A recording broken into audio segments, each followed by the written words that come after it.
Now to the fury lots of parents are feeling tonight over the biggest college cheating scam ever prosecuted. Rich parents cheating by paying to get their kids into elite schools. Two of the dozens charged are in Houston. It is a bombshell investigation we've been following all day. Levi Ismail joins us with the latest. Levi?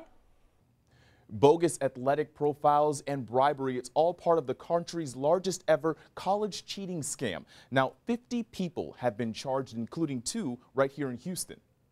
UT head tennis coach Michael Center helps make up the list of coaches, actresses, and executives in what prosecutors call a catalog of wealth and privilege. Operation Varsity Blues goes back to 2011, where prosecutors say parents paid enormous sums of money to get their children in any number of prestigious schools.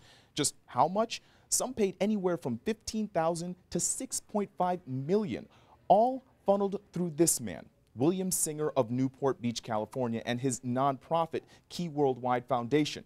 He pled guilty Tuesday to several charges, including conspiracy and racketeering. Prosecutors say ACT and SAT scores were falsified, but also students were being recruited as athletes when they weren't. In one case, a student made the Yale soccer team without ever playing competitively anywhere. In return, coaches made hundreds of thousands of dollars. For other students, Singer paid test administrators like Nikki Williams of Houston $10,000 per exam to get answers or simply have someone else take the test.